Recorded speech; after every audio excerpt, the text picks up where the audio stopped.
безумная просто. Мы вышли на какой-то мыс, солнце уже садится, ветер стих. Потрясающее ощущение. Вот только китов немножко не хватает здесь на горизонте. Стоило только вспомнить про китов, и они сразу здесь появились. Парочку играет. Нам отсюда очень хорошо видно фонтаны, которые они пускают. К сожалению, на камере мы не сможем это снять, они слишком далеко для этого объектива. Класс. Ньюфаундленд — это что-то.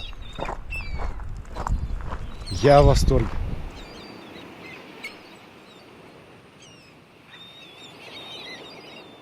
Когда мы отправлялись в это путешествие, мы договорились с ребятами, что не будем упираться на тропе и стараться пройти ее за определенное время. Мы решили не ставить никаких личных рекордов, а просто получить большое удовольствие. Мы нашли потрясающий просто вид.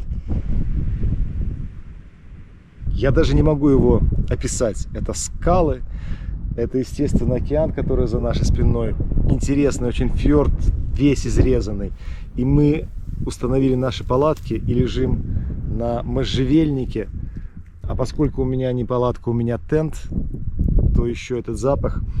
Я буду всю ночь вдыхать запах можжевельника. Это будет что-то потрясающее. Здесь мы разожжем костер.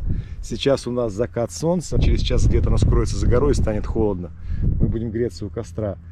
А на восходе у нас вот эта гора, она осветится ярким алым цветом. Я надеюсь, или рыжим. Не знаю, как получится.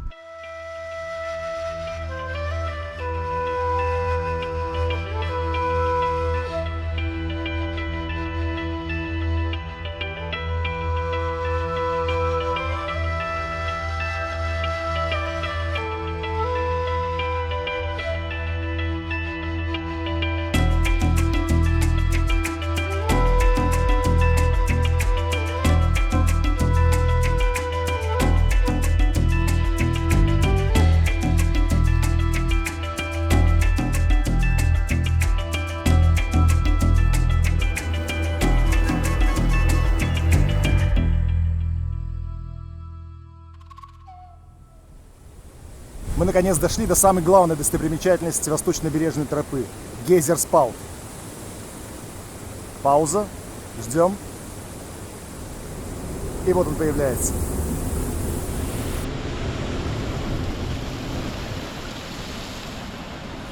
На самом деле это никакой не гейзер. Это редкое природное явление, оно называется Дыхало. Под этой скалой есть пещера, где под давлением волн скапливается вода. И через маленькое отверстие вылетает наружу. Очень похоже на гейзер, хотя не гейзер. По-моему, круто.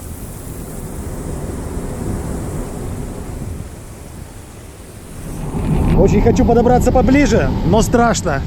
Очень скользкие камни. Не хочется упасть внутрь гейзера. Вода под страшным давлением вырывается.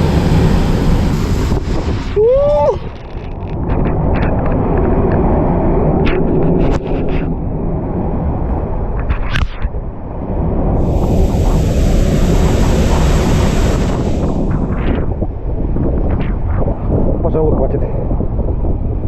Я здесь промок просто.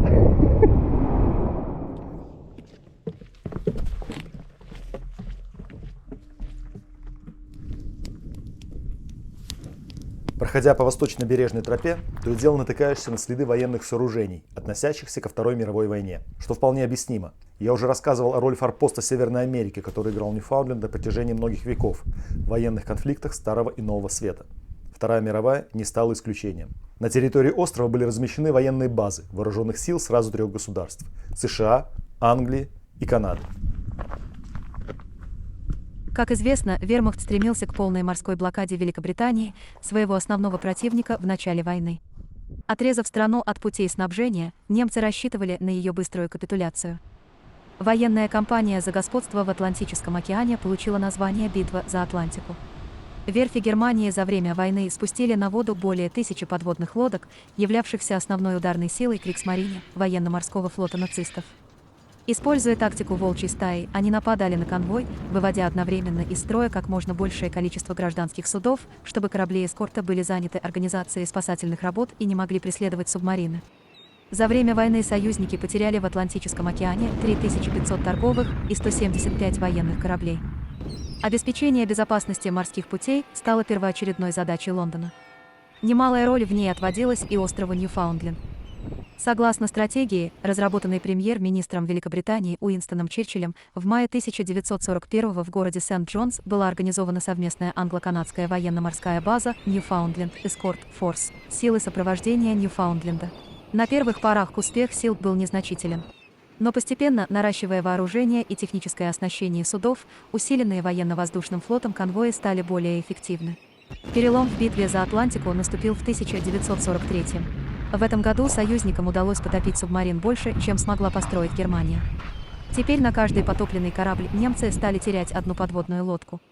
К тому же корабельные доки Сент-Джонс в ускоренном темпе проводили ремонт поврежденных судов. Военная машина нацистов не успевала восполнять потери. Естественно, что при таком высоком значении, которое имел порт Сент-Джонс в этой военной кампании, союзники не могли не озаботиться его охраной. Вы помните битву при Сигнал-Хилл, о которой я рассказывал в первой серии? Не думаю, чтобы англичане хотели ее повторения. Поэтому остров Ньюфаундленд был превращен в неприступную крепость. Особенно это касается побережья, примыкающего к Сент-Джонс. Мыс Кейп-Спир – самая восточная точка не только Ньюфаундленда, но и всей Северной Америки. От него до Сент-Джонс менее 10 километров по прямой. В ясную погоду отсюда как на ладони видна вся акватория перед входом в порт. Глупо было бы не воспользоваться этим естественным бастионом для защиты города от возможных нападений противника. Поэтому здесь были установлены два американских 10-дюймовых береговых орудия М-1895, дальность стрельбы которых превышает 13 километров. Они относились к типу так называемых Disappearing Guns и в небоевом состоянии находились за бетонным бруствером и не были видны со стороны моря.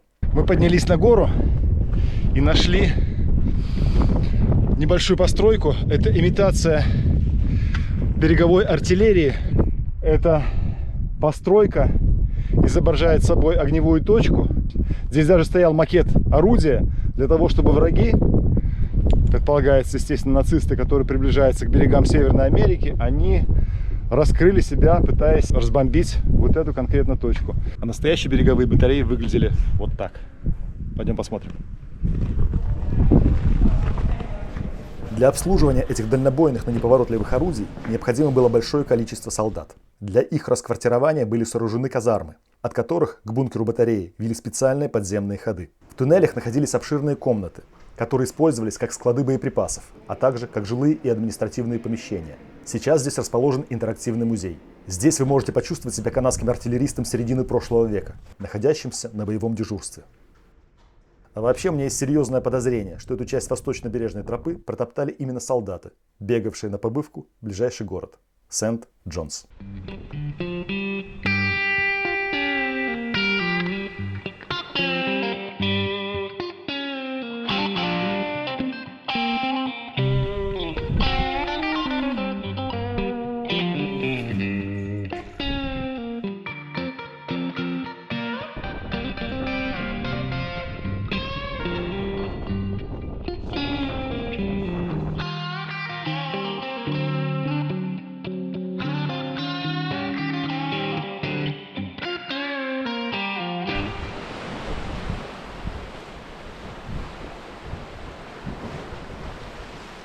В Ньюфаундленде очень много воды. Речки, ручейки, озера, болота.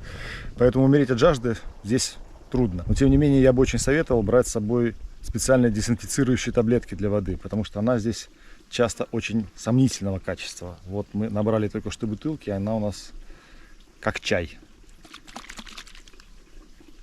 Берите дезинфектант. По причине обилия водных источников личная гигиена на тропе также не является большой проблемой. Есть, правда, один нюанс. Температура воды в океане, даже летом, плюс 1 градус по Цельсию. А многие прибрежные озера соединяются с ним наземными и подземными путями. Поэтому вода в них исключительно холодная, а иногда даже полусоленая. Отсюда масса легенд, повествующих о страшных морских монстрах, живущих на дне этих озер. Уверен, что некоторые из них имеют под собой определенное основание. Монстров на нашем пути не повстречалось. Но все же с нами произошла одна история, о которой я хочу рассказать.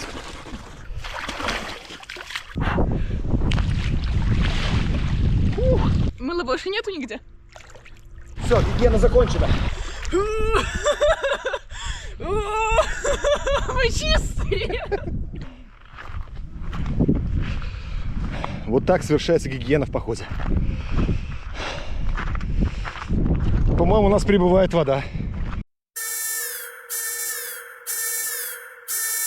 Так, ребят, у нас настоящее приключение. Мы поставили палатки на берегу, как мы считали, пруда, озера. Но, видимо, оно сообщается с морем. И у нас сейчас, видимо, начинается прилив. Если раньше здесь было метров 50, то сейчас остается у нас метров 20 до наших палаток от воды. Вода вот здесь. Ребят, камень скрылся. Я поставил небольшую метку. Я поставил небольшую метку. Камень. Он был метрах в 5, наверное, от нас. И сейчас он полностью скрылся под водой. Все идет к тому, что нас сейчас затопит. Такого приключения у нас еще не было.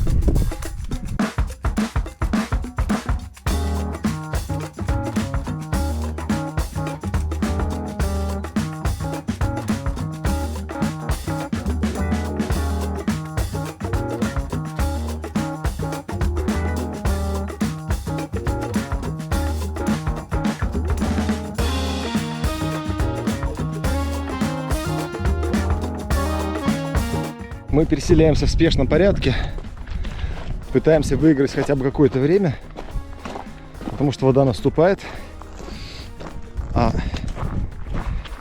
мы не успеваем собраться по-нормальному, поэтому распихали все как можем и поднимаемся чуть выше. Стрекоза идет. Страшно? Да. Да, как-то немножко мы словили испуг. Бурундук, как всегда, невозмутим. Он даже успел дрова утащить. А вот эти камушки были вокруг моей палатки. Я им обкладывал борта. Это что? Это костер. А тут моя палатка. Вау! Вот это круто, конечно, да. Да. Я думаю, что мы вовремя переселились, ребят. Oh, really?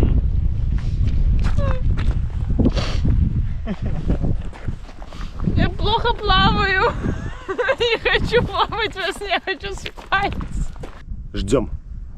Ну, нам хотелось приключения, они у нас приключаются. По-моему, опять поднимается вода. Да, вторая метка опять начинает скрываться.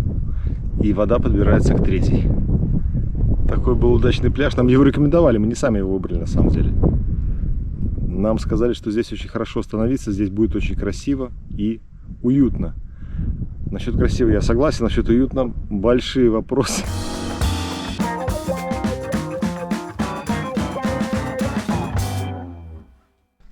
Стемнело. Наш второй лагерь тоже заливает. Мы в темноте перебираемся выше. Оставаться здесь смысла нет. Вот так вот.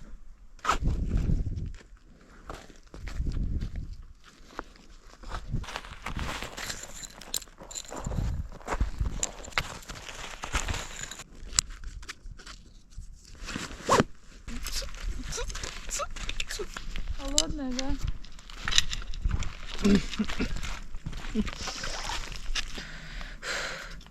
It's okay.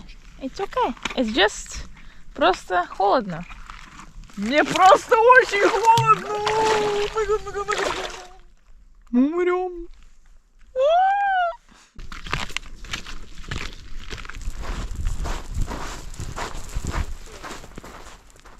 Значит так. Мы проплутали пару километров по лесу, вышли на дорогу, сбежали от прилива и в конце концов нашли место для ночевки в третий раз за сегодняшний вечер. Прямо у дороги на какой-то парковке. Не очень удобно, но зато высоко. Нас здесь не зальет.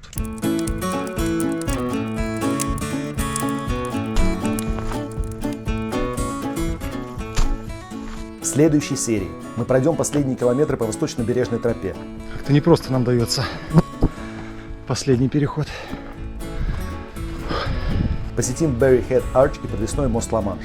Поболтаем о рисковом кризисе с капитаном рыболовного судна и узнаем многое-многое другое. Оставайтесь с нами, подписывайтесь на наш канал. С вами были Медведь и компания.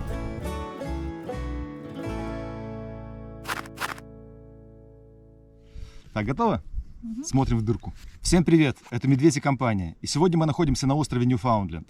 Устраивайтесь поудобней, а мы почёпали. Всем привет, это Медведь и компания. И сегодня мы находимся на острове Ньюфаундленд. Устраивайтесь Всем привет, это Медведь и компания. И сегодня мы находимся... Всем привет, это Медведь и компания. И сегодня мы находимся на острове Ньюфаундленд. Устраивайтесь поудобнее, а мы почёпали. Yeah!